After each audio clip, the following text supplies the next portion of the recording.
Qalx ayağa Azərbaycan, bəsdir daha, verməyin can. Qalx ayağa Azərbaycan. Qarabağda qan qisası var, hər nə etsən əsası var. Səbrin də öz şasası var, əldən gedir namus vicdan. Qalx ayağa Azərbaycan. Zalim zülmə həvəsdədir, görünür son nəfəsdədir.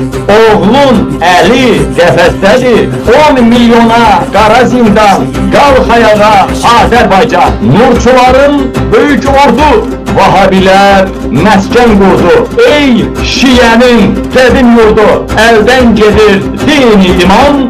Qalx ayağa Azərbaycan. Zaqatala, Qubaquzar, Tovuz, Şəmkir, qədim diyar. Qeyrət rəmzi, Gəncə basar, İsmayıllı, Şəki Şirvan. Qalx ayağa Azərbaycan. Türk millətin tarixin var, azadlığa sən ver qərar. Bir yan ləzgi, bir yan avar, talış elin, xan Lənkəran. Qalx ayağa Azərbaycan. Bakı, Ceyhan, neft kəməri, qərbə daşıyır Xəzəri. Ey Bakının sakinləri, Binə, Buzovna, Nardaran.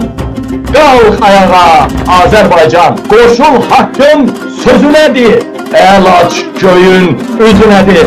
Qabil ilə düzünədir, haqqa gedir bu karivan. Qalx ayağa Azərbaycan. Eşq olsun, azadlığın bir addımlığındayıq. İnşallah gözəl günlər bizi gözləyir. Dəyərli vətənlərim, dəyərli soydaşlarım.